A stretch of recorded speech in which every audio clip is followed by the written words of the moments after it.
Hello, welcome to the ongoing LeverX webinar series. Today, you are going to be able to attend the third in a series of the SAP Enterprise Product Development set of webinars. We've already performed two earlier webinars on portions of the EPD functionality. If you were unable to attend those, please contact us and we will gladly pass along the links to those to you.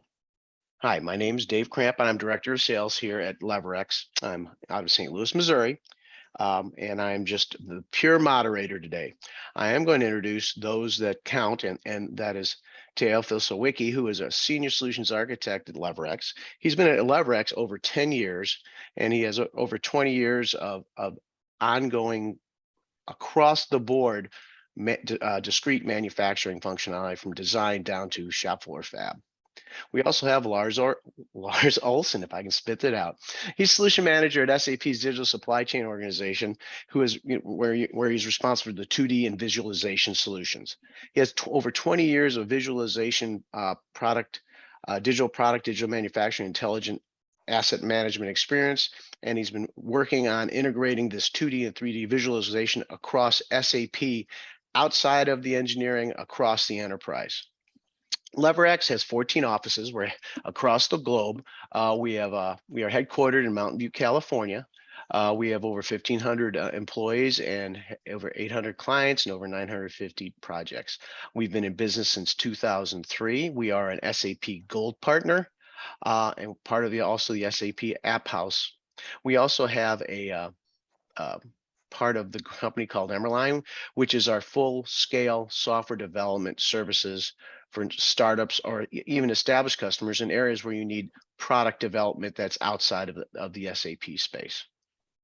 We're a global strategic supplier for technical services across all aspects of SAP, from standard consulting to solution experience, demoing, working SAP labs, SAP value prototyping.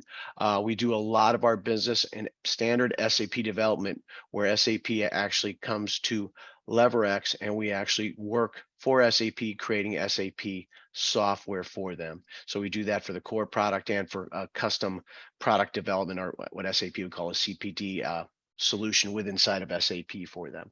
So very experienced and very large numbers. You can see 550 present active C users, which means developers who are working with SAP. At this point, we are going to go to the core of our subject matter today, which is the SAP Enterprise Product Development and specifically for visualization. So with that, I am going to go on mute and hand this over to Phil. Thank you, Dave. A lot of people, welcome to the webinar. A lot of people ask me, our customers ask me, what is a digital supply chain? A digital supply chain actually just provides up-to-date, holistic information about requirements, status, and performance. This information helps to manage and optimize processes such as your raw materials, operational logistics, inventory levels, forecasting, and resource planning. Digital supply chains work by integrating internal systems and data with external information, both structured and unstructured. Using new technologies to collect, monitor, and analyze data, a digital supply chain can help you make predictions and recommend actions in real time. With design in digital supply chain, you involve the customer to continuously refine product requirement, collaborate, develop innovative, sustainable, and compliant products with your suppliers, and close the loop in operational performance with analytics to improve product and customer satisfaction. SAP Enterprise Product Development is a cloud solution designed to drive the digital transformation and support the idea to market product development. SAP Enterprise Product Development is a software as a solution product lifecycle management suite that enables our customers to define their product and project requirements based on the customer ideas, demand prioritization, and market analysis. Develop products that are intelligent. I mean by product intelligence, I'm referring to the automated collection, analysis, and sharing of data for actionable insights about a product's performance and sustainable products. Products that are sustainable provide environmental, social, and economic benefits while protecting public health and environment over their whole life cycle, from the extraction of raw materials until the final disposal. Deliver products that leverage product information across the extended enterprise to support digital thread initiatives, for example, digital twin and closed loop processes. Also manage product data that establishes a single source of truth for product data across the extended enterprise. The foundation is designed to gradually enable and extend the functional coverage to manage product data across the extended enterprise. So what I would like to do now is Lars Olsen is going to go ahead and start our demo, explaining, showing all these visualizations. And I just shared the screen to you, Lars. Thank you very much, Phil. My name is Lars Olsen. I am the solution manager for SAP Visualization Technologies. I came to SAP through the acquisition of Right Hemisphere roughly 11 years ago. And we're really excited to share some of our new capabilities within the cloud. And hopefully you can see my screen now. Please verify that you can. Yes, I can see. 3D visual asset, lifecycle analytics. Okay, thank you very much. Perfect. Yeah, so again, as Phil was mentioning, we kind of have four major pillars in design. We have define, develop, deliver, and manage. The visualization capabilities is bucketed into what we call deliverations and service. And today, hopefully you'll actually get to see some really good eye candy on how we connect visualizations throughout the SAP processes in digital supply chain and beyond. Connecting from design, planning, manufacturing, delivery, logistics, operations, service, and beyond within SAP. And really excited about now this technology being in the cloud, because it really allows us to connect to enterprise systems, SAP or non-SAP, and really make sure that that thread is continuous from the beginning of the life cycle to the end of the asset. So when we look at visualization, again, it's around design to operate. We're about connecting 2D and 3D CAD and 360 panoramas to master data within ERP or any enterprise system for that matter. It's about empowering people with the insights to make key decision in context to their actual product or assets. So they're not having to memorize, material codes, equipment IDs, functional locations, all this nonsense when the world is visual. Roughly about 66% of the global population is what we call visual learners, meaning they need some sort of graphic empowerment in their learning, or they can't really retain the information that you're presenting to them. And of course, when you have design data, it's on continuous change. And so how do we propagate change once a visualization has been published and deployed as a downstream deliverable? So this is something that we'll talk about as well, because it's very important, because there's always continuous change. For enterprise product development, specifically the visualization processes that are end-to-end, we have four primary use cases that we deal with, what we call 2D and 3D visual product lifecycle analytics, 2D navigation, which is basically leveraging 360 panoramas and 2D images for products or assets that you may not have original 3D CAD for. Visual spares and service is an end-to-end process that we released earlier this year, which is really the integration of this technology to basically create interactive 2D and 3D spare parts catalogs to increase aftermarket revenue. And last but not least, if you know anything about the history of Right Hemisphere and now Visual Enterprise within SAP, we're a global leader in visualization of creating visual work instructions from 3D data. Our unique process that we do is kind of unique in the sense that every view has one or more animation sequence, which means that you can move views around a timeline and the sequences that are attached to it. So you're not having to manage and edit a large timeline. Really makes a big differentiator between us and our competitors there. So we've carried that over into the cloud, and we'll show some of that capabilities here today. So with that, I'm going to turn off my camera just to make sure we're getting maximum bandwidth, because we want to see all the goodness, eye candy here. So we're going to start with design.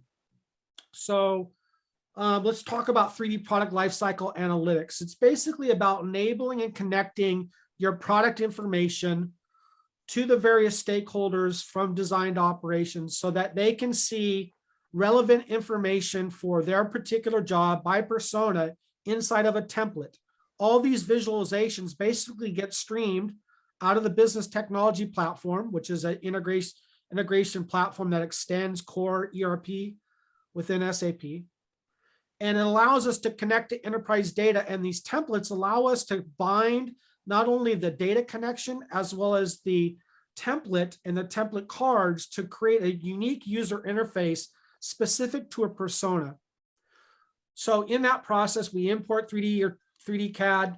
We associate that to the business data. Basically, we call that visual data integration or tagging. The association allows us to change the EBOM to an MBOM, to a service BOM, to as installed BOM. We can apply 3D scene materials to make the visualization make it look more photorealistic. We can then author views. Views are now a replacement for what we previously called steps. So views can contain sequences of animations or not. And then ultimately, we publish these visualizations into a template or just a generic viewer so that some persona can leverage that. Now, the important part is we can actually query backend data and paint the 3D visualization at runtime. So rather than talking about it, let's show you, right? Because it's all about the visualization. And for us, my entire career, it's always been about how do we make these visualizations business context aware? So anybody basically today can rotate, pan, and zoom 3D data. That's not the big deal. The big deal is really around what you can do with that 3D data when you're connected specifically to business data in any enterprise system. So this is a product analytics template. You can see I'm currently in the viewport in what we call turntable mode. If I was in orbit mode, I can turn upside down. I'm not a big fan of that, and I'll show you why in a little bit. So I'll go back to turntable mode. So here's my product. Obviously, I can cross-section that if I want to. I can change that cross-section to any place so I can see the interior parts. And this whole thing is our toolbar. We have measurements if you wanted to measure that and do some digital mock-up or whatever. So this is what we call the viewport. This is the toolbar. The structure browser is basically your hierarchy over here. So I can find this particular part in the structure browser, and it will fast forward it down the tree there to that. So that's our structure browser. For any selected object, we can see metadata, and the metadata can come from the actual CAD file, or we can stream in metadata or properties around that part from an enterprise system. So when I hit this properties dialog box, it's going to reach back into S4 and bring in all the material master information that I told that CDS view to present when I selected this material code, which has been attached to this node in the visualization. So this whole thing works that each node in the visualization is attached to a unique GUID, a global unique identifier. In this case, in SAP, that technical object or GUID is the material ID, okay? So everything is working off this one GUID at this point. It's displaying this information at runtime. This information isn't embedded into the file. The only information that's embedded into this file is this material ID and or any CAD metadata that came across from your PLM system. So here's an example of the CAD metadata that came from the NX or Inventor file or many of the different CAD files that we bring into the system. So I'm going to go back to the S4HANA there. So this is what we call our properties dialog box. In the upper right-hand corner, you're going to see what we call the analytics chart or panel. And below it is the analytics list. So now, for example, we just had a big hurricane in Florida. Obviously, that's going to affect the supply chain, going into Florida for shipping and trucking and whatnot. Obviously, we have political unrest in some parts of the world. We've seen supply chain disruptions for political and geographical weather reasons. So as a product manager, as a persona, I can always just have an understanding exactly from a supply chain perspective. By connecting directly to S4HANA, we're going to query basically where all these components are coming from. We call that the export country of origin. And by using this donut chart, you can see just by clicking on it, I'm basically painting the 3D scene by the various components that come from these countries of origin, right? And I can select all of these components, right? Or I can select an individual component. I can cross-section to see the interior of that, again, just by using the cross-section tool. So I can turn that on and I can actually see that's part of the piston or the valve plate down there in the middle of the actual assembly, okay? So again, what's unique about this is that we're just using a unique global identifier. We're creating a query within the template to say, hey, show me all of these components that meet this criteria. And the criteria is the country of Germany is where it was exported from, okay? And that's how we draw the scene, and that's how the whole system works, okay? So we saw it from a country of origin. Maybe we want to view this now more from a manufacturing perspective. So again, it's just depending on what type of queries you want to set up. So we created another query here to understand the lead time, right? So for manufacturing, I may have a production order, and now I'm concerned about lead time. So here now I'm looking for long lead time items, right? Because I may want to put this valve into production, but maybe inventory is low. I can just basically go to here for long lead times, and I know that my sensor cable and my PCB board are two components that are going to have over 2 weeks to get through the back door so I can actually start that production order. Again, all that information is coming directly from the CDS view that's been set up for these material masters. Again, the CDS views can be any type of tables for any type of questions you want. You want to do sales orders, you want to do components with a lot of service history, what continues to fail out in the field from an operational perspective. Any of those types of queries can be done if you attach the appropriate GUID in the back end, okay? So what can we do in a 3D scene? Well, obviously I can right click here and I can isolate that particular object, right? I can then view all, so I can show all. I can, for example, select the PCB board here and again, isolate it and then double click to zoom in. Again, if I want to find that in the structure browser, I can turn the structure browser on and basically select it, say right click and show in the structure browser. So now it basically goes directly to that component here, the PCB board. Now, every one of these objects within the viewport, within the list, is fully configurable with actions. So I can say, for example, navigate to the material master. I could go to some other URL and insert the material ID. If I wanted to go, past that GUID to some other system and go to that system, that's all basically configurable in a zero code template designer that I'll show a little bit later. So I'm going to show all here, double click to zoom out, and basically show you that we can show the different lead times for the various components. Here we basically have short lead times, basically 5 to 10 days. The shortest lead times obviously is 0 to 5, or 0 days, or purple, they're in stock, and so forth. All right. So if you clearly understood what I just said over the last 10 minutes, and you can think about this in the context, really it's about binding the visualizations 2D, and 3D to the business data, then querying the business data at runtime to enable that digital thread, right? So you're not trying to put all of the information for manufacturing or lead times or operation or service into a data lake. You're basically using the existing repositories where that information sits today and accessing it at runtime.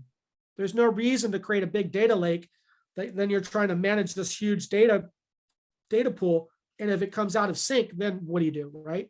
This is always up to date if you're using the system of record for a particular action or line of business or functionality, right? So let's kind of take this a little bit further here. So we're going to jump out. We're going to go back to here. We're going to go back to our workspace here that I'm using as a primary way to demonstrate the capabilities, right? So this was 2D, or actually 3D visual product lifecycle analytics. And I can do the exact same thing with 2D as I do with 3D, right? So here again, we're attaching it to a data source. Here's the top level material ID. right? This is the data source that drives this. You can see the 3D analytics view, and we can do this exact same thing on a 2D. So let's just maybe take a look at that. So to make the 2D, we basically make it interactive by creating hotspots. So I can basically run this now and run the exact same queries, and you can see I can paint the 2D scene exactly like I did the 3D by basically by hotspots.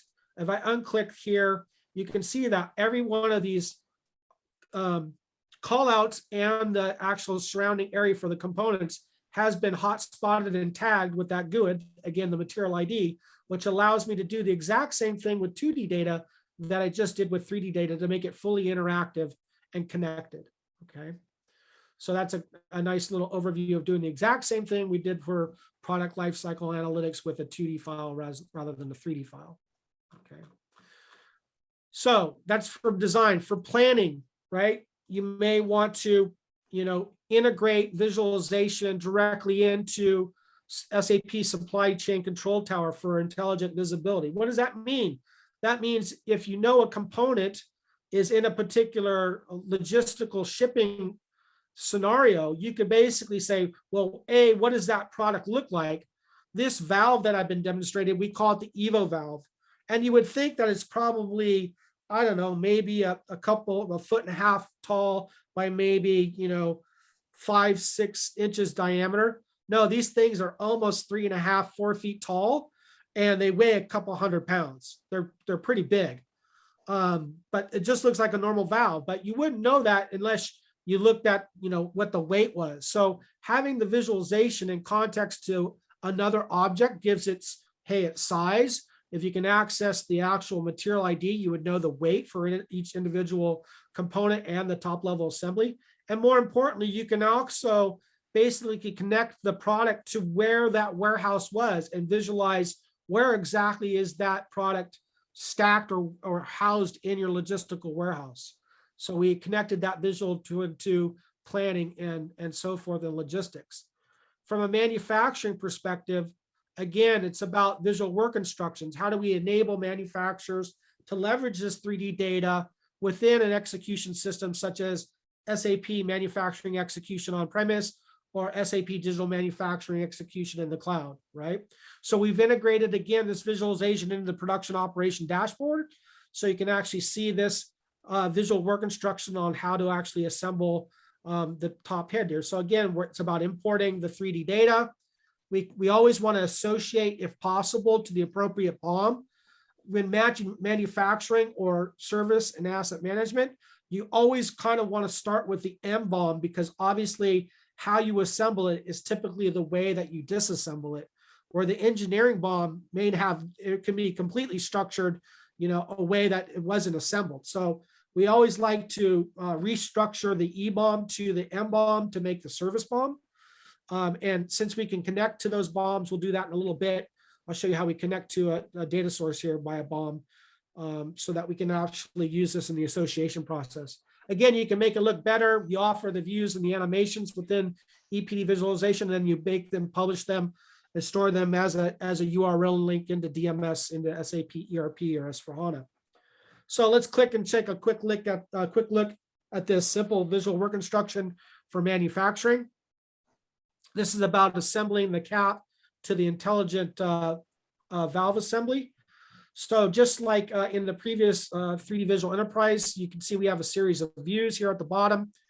Of course, I can click on any one of the views to trigger that animation, or I can push the play button and it will actually play the animations in the sequence. So I can play all and it'll just run through the animations here and continue to play through the various steps. So here we're going to step 3 or view 3, sorry, 20 years of calling them steps, we now call them views. So now we have, icons to represent the actual installation point for these screws.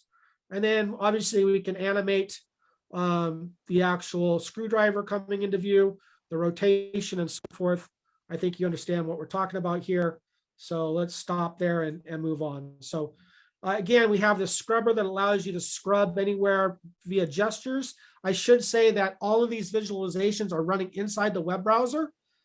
They're fully mobile enabled, so you could do it on your phone, your iPad, tablet, your PC, your laptop. In fact, I have gestures on top of my laptop here. It's just a Lenovo Carbon ThinkPad, nothing special. So I'm going to reach up and now basically click and show you that I can use gestures to zoom, pan, and rotate, and double click to zoom in on stuff that I want to, and so forth, and double click on the background to zoom out.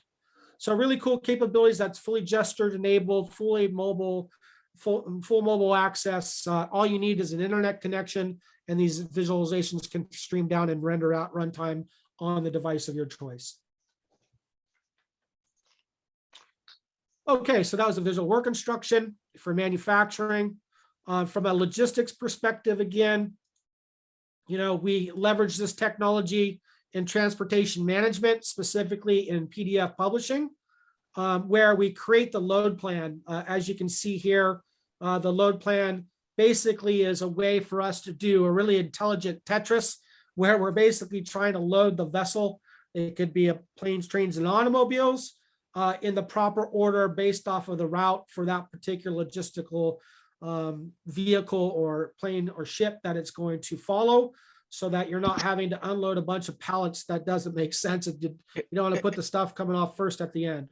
Lars, one real quick, break in real quick. I'm still seeing the Evo valve with the screw directions on. I don't know if anybody else is seeing that, if I'm the only one that froze. So I'm just checking with maybe Charu or Phil.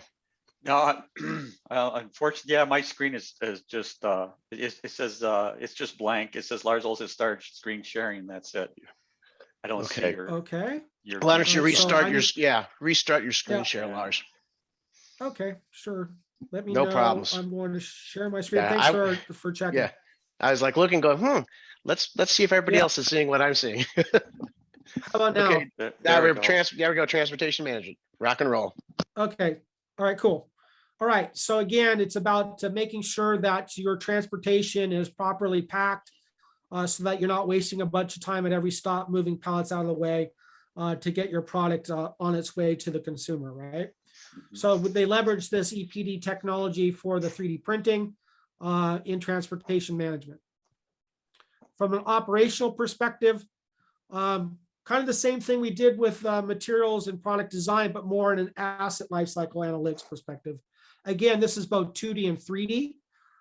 As well in operations, we have this capability for what we call 2D visual navigation. So we're going to start with 3D Lifecycle Analytics. Again, it's about importing these systems or skids. Some people call them systems. Some people call them skids. Some people call them units. But typically what we're talking about is a series of registered equipment that make up a system or a unit, or some people even call them components. Depends on the industry, right? Some people call them assets. So different terms for different industries. But basically, this is what we call in the design to operate, design to consume end-to-end process. This is the Evo mix. If you've been to Sapphire or IMTS or Hanover Messe, basically this is a series of pieces of equipment. Each one of these pieces of equipment has been tagged with the equipment ID.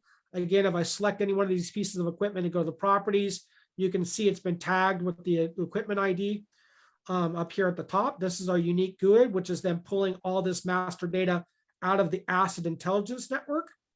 Okay. It could be S/4HANA plant maintenance. It could be ECC PM. It could be IBM Maximo. It doesn't really matter what system, as long as we have a GUID and an API to get it to do a get on that data, we can do it basically on any enterprise system. So again, just very similar to what we did previously from a product manager. More I'm now in a maintenance planner or service planner type of role, right? So I can start to basically take a look at this series of equipment.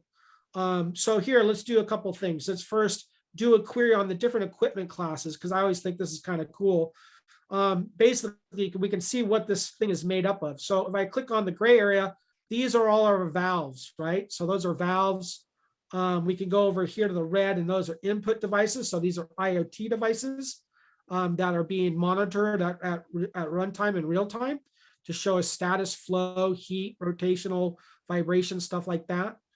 And then obviously we've got things like storage tanks, right? So we've got these basic storage tanks for the mixer, and some valves that are attached to those storage tanks and so forth. So this is one query just saying, hey, what type of equipment are in this particular system, right?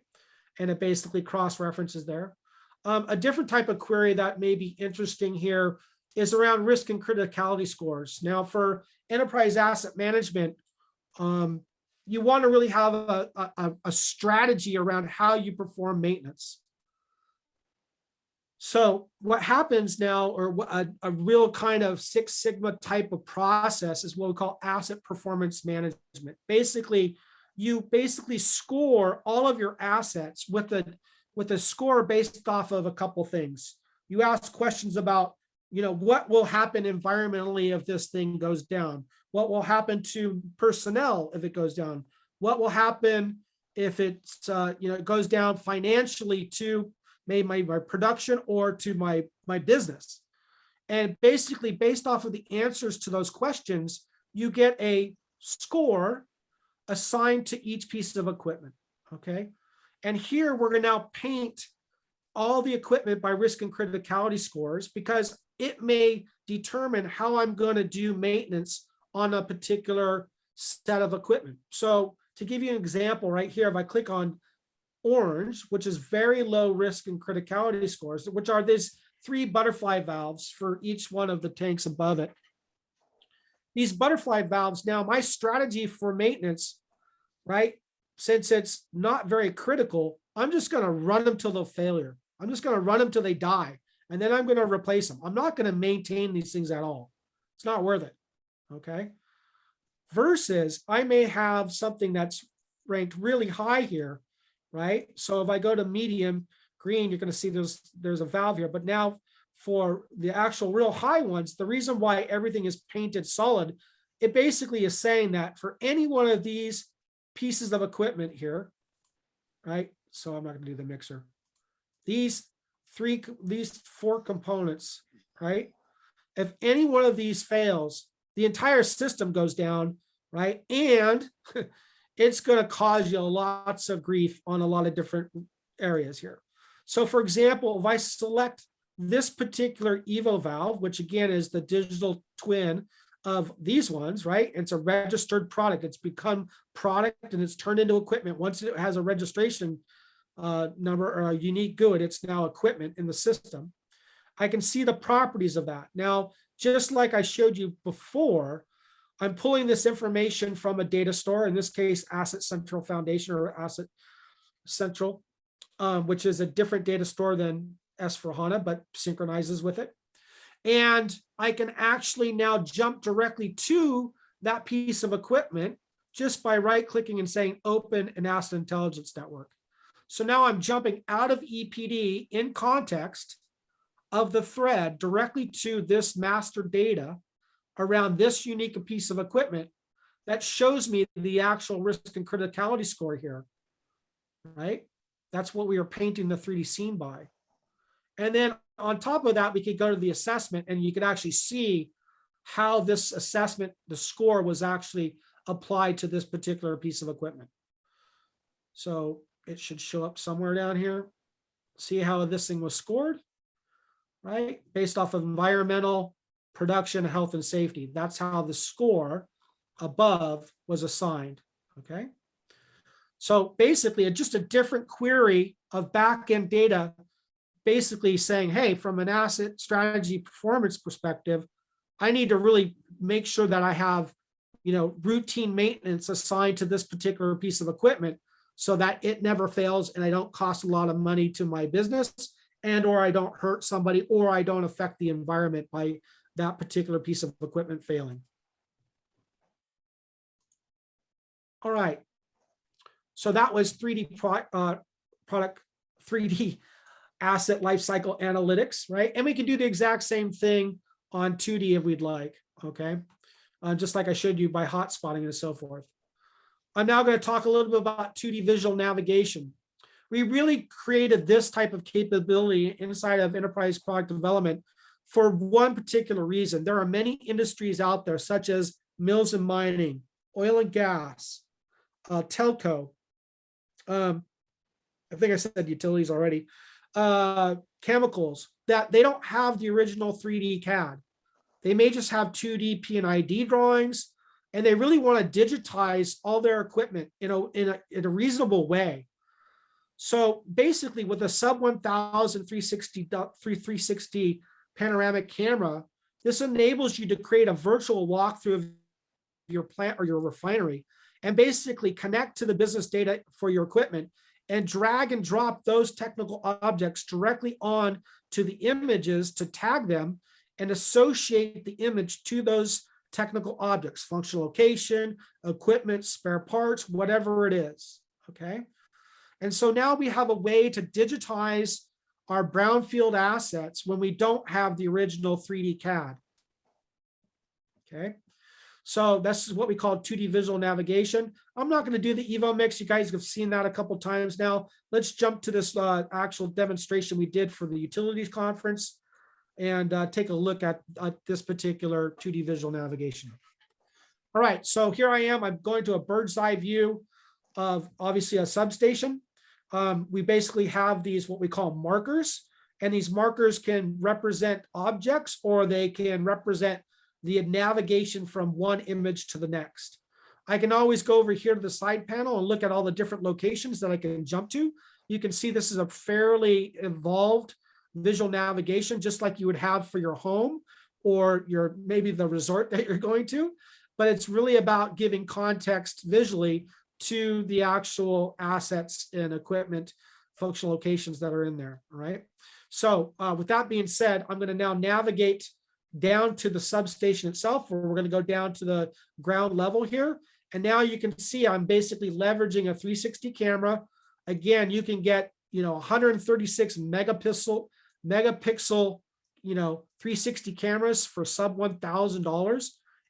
And for any of you those that knows, 136 megapixels is basically about 500 megabytes on disk, meaning you can zoom all the way in on if you want to.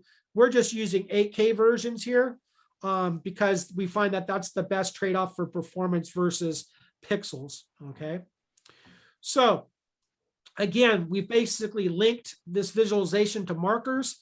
And so for example, this is the functional location marker. So basically when I select that, you'll notice that that functional location is already associated and linked to another 2D visual navigation or 2D object here. So I can actually take that and open that particular visualization or see some master data. Or I can basically say, let's open this in a new tab. This is what we call a single line drawing. This is typical for large electronic installations, which basically shows the various inputs of the incoming lines. So these are 66 kilovolts, high voltage lines coming into the substation. Then we have some transformers. If you know what these symbols mean, these symbols all mean something, right? But if I select, for example, this transformer, if I knew what this symbol was, which I do because I learned about it. So I click on this transformer and it's going to show me the master data in regards to that in the properties dialog box here. See? So now we know that this is the power transformer. This is the unique properties for that. And I can actually navigate to that again if I want to. We're going to actually go look at this transformer a different way. So I'm going to just close this out. Go back to my original view here. Oops, I thought I opened that in a new window. Obviously I didn't. My bad. So my bad. Get rid of that guy. Go back to full screen. Navigate one level down. Bear with me. Maybe I clicked on the wrong thing. So here we go. We're going to fast forward now. Again, this is where we're at. So now I can use these navigation icons to navigate through this environment. So I'm basically navigating through the 360 panels, right? So now I can see exactly the same transformer, number one. If I zoom around over here, here's transformer number two. That was side by side in that single line drawing. These icons represent spare parts. This is a navigation to another part of the substation. Again, when I select this equipment, basically marker, you're going to see all the equipment details for that particular streaming now down into the template. Okay. So again, just another way that we can navigate around 2D imagery. I may have some other imagery here. So I'm going to navigate all the way around the other side of this thing, all the way down and look inside this drain over here. So on this far side of this thing, down here is a sump pump. Way down here is sump pump number 1, right? So obviously Florida is basically making sure that all their sump pumps are working as expected, or you got a big problem from an infrastructure perspective down in Florida, obviously due to the hurricane that unfortunately went through there the other day. All right, so I think that gives a pretty good glimpse of what 2D visual navigation is connected to business data. Again, it's about visualization of assets and brownfield equipment and assets, locations, and so forth, and really about connecting that visual digital thread from design to operations. All right, just checking in on time here. Looks like we're about 15 minutes. I'm going to end now with service. Let's check out the 2D service instructions here. All right, so I'll go back to full screen here. Again, the integration into Commerce Cloud happened earlier this year. This is what we call visual spares and service, which is basically enabling OEM manufacturers to transform their product data into interactive spare parts catalogs to increase aftermarket revenue and service efficiency, right? So what if I can actually display all the parts for a particular product or pieces of equipment? What if I could deliver a visual work instruction on how to service that part that I just purchased? What if I could actually stream this data directly into one of the industry leading business to business or B2B or business to consumer platforms, which is called Commerce Cloud, right? So that's what we did. We basically integrated this visualization technology directly into Commerce Cloud. So now we're going to jump over to a Commerce Cloud storefront. This is what we call the Power Tools storefront. So just like any commerce site, I could use the simple search capability. So I could type in valve, right? For example, I can see all the components for the valve. And again, I can see this valve assembly. So maybe we want to see the Evo valve. Now, I know that in the system, we have 2 Evo valves, one representing 2D and one representing 3D. The reason why I know this is the right one is because the 2D one has an underscore 3D here, or 2D, I'm sorry. We'll see that in a second. Nevertheless, you probably wouldn't have 2 instances of this product in the catalog. But I just want to show you that we have both 2D and 3D capabilities. So you notice down here on the commerce, we could have product details, reviews, specifications, blah, blah, blah, blah. But you notice in the spare parts dialog tab here, we've got the Evo valve. You should have seen that before. And now within Commerce Cloud page, we stream in that visualization at runtime. Okay.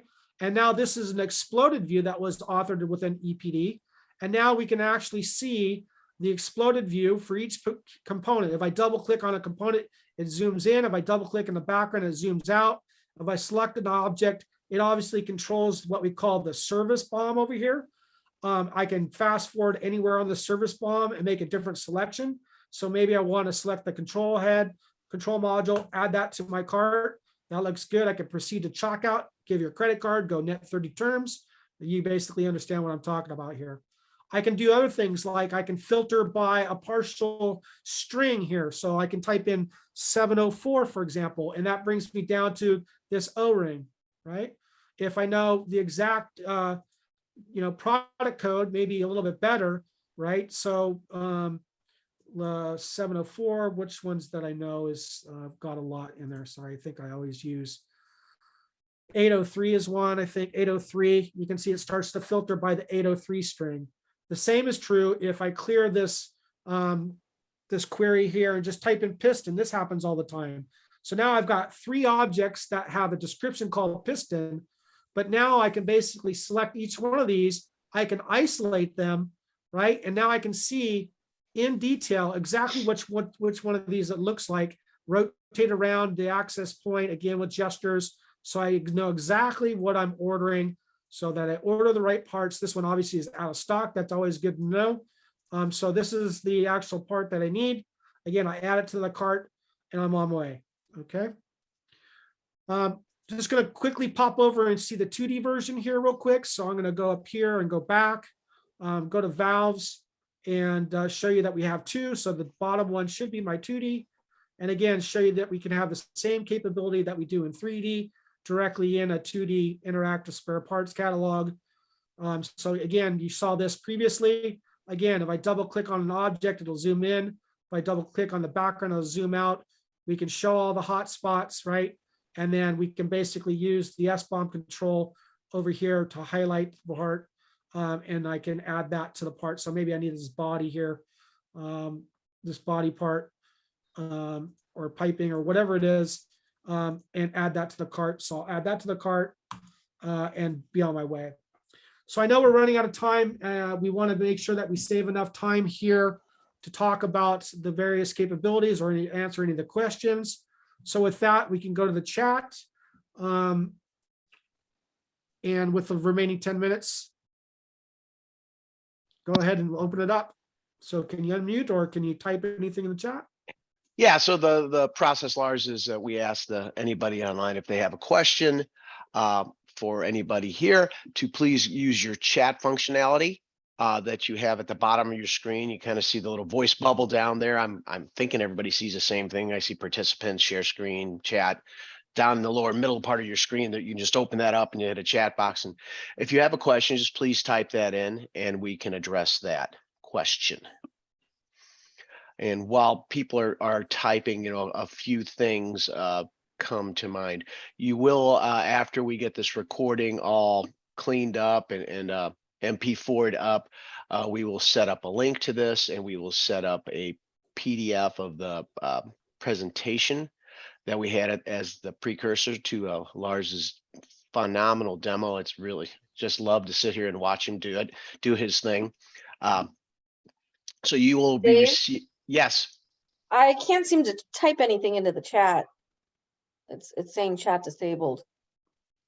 Okay, I'd take everybody off mute so they can ask the questions if they have any. Is that possible? I'm not. Yeah. Charo's a moderator. Yeah, I can do that. Yeah, let's just take any verbal questions.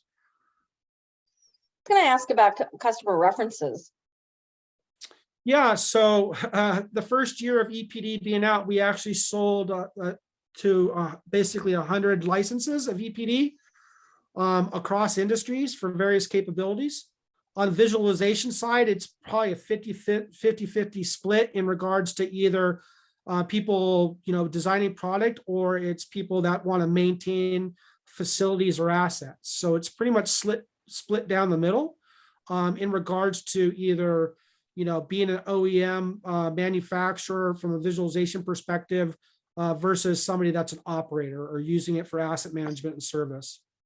We have railways, we have, component manufacturers and high tech, IM&C, automotive, and then operators in utilities, rail, automotive, transport. Nobody in aerospace and defense yet because it's not an NS2 and a lot of people need secure cloud. This runs on hyperscaler, so it's running in AWS, Azure, and Ali Cloud in China. It is a full SaaS solution, all the capabilities. And we're just showing you one capability that's called visualization within enterprise product development. There are many other types of capabilities within enterprise product development. There's collaboration, there's systems engineering, there's connected products, there's product structure, there's handover. There's a whole host of capabilities, PLM type processes, and value chains around enterprise product development. Today, we really just primarily focused on visualization. Thank you. Anybody else have any questions? Well, I always appreciate being invited to LeverX. They're obviously our #1 SI for visualization, for visual enterprise on-premise and EPD visualization in the cloud. I basically refer all of our customers that want to choose to go down this path of connecting visualization to the extended enterprise to go with LeverX. They have ex-employees from SAP and Right Hemisphere with a long history and know-how. So I really always welcome getting invited to do these type of webinars. Feel free to reach out to myself, lars.olson@sap.com, or obviously all the contact information for the LeverX team. And again, I really appreciate the time and hopefully it was informative And if you have any other questions, feel free to reach out to us. But wanted to end that here. Once again, I want to thank Phil and Lars for providing us with excellent content from today. To everybody online, once again, this is our third webinar in the series. We have the first one, which was on collaboration. The second one was on engineering requirements. Now this one on visualization. So we're spanning the entire suite of this tremendous and tremendously growing EPD suite of cloud-based products that SAP is bringing to the market. And so if you need information on those, please once again reach out to us, and we will provide you that information. And I'll ask Charu, who is our other moderator, to make sure that we have some contact information at the back of this PDF. So if you have needs for this or you have any other questions, we'll put Lars's email and our emails in there. So with that, once again, I want to thank everybody that attended today. I want to thank Lars from SAP, Phil from LeverX, and good afternoon, good evening to everybody online. Wish you a great day.